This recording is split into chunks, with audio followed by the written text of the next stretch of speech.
in Canada, I was always involved in the local art scene, like in Ottawa area and the area where I'm from.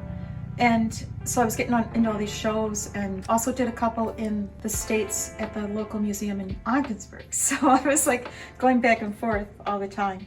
And I got myself in a gallery in Montreal, and Tony here happened to be on a holiday up there and saw my work on the wall in one of the galleries.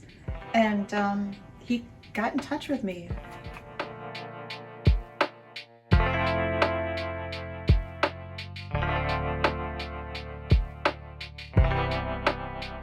retired from nursing a few years ago, and I was making my art about the same amount of time as I was nursing, and they sort of went hand in hand. And I would take my art and at the early stages when I was just learning, and certain people would say, can you paint my dog, or can you paint my little girl, or can you, and so I would do that.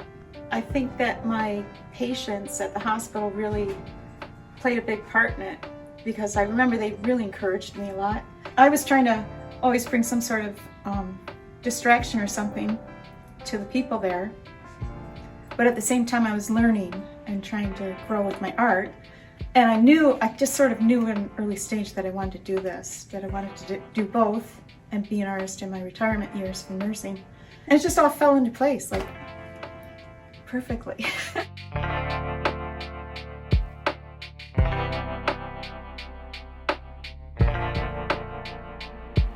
The hardest thing that I found was coming up with your sort of thing and sticking with it. Like, that's the hardest thing for an artist. We moved not too long ago to a little house on a small little river, and it's very full of nature.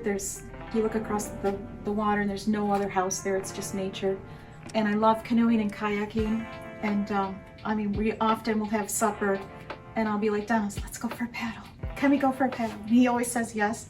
And we go out back and it's just beautiful. It's just nature and quiet and birds and little insects, and it's just beautiful. And lots of reeds, lots of dragonflies, lots of butterflies. I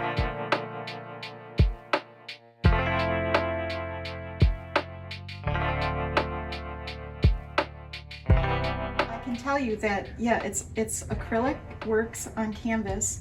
I use different mediums, and I have a secret recipe for my base coat.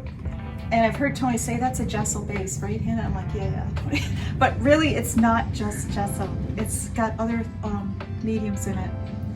And so it gives a nice texture, and it's a nice texture that I like, because when I apply the paint, it gives a certain little subtle gloss as opposed to a really flat look. And I know a lot of artists will have a flat paint and then they want to put that gloss on and say, look at the gloss, it brings things out, makes it pop.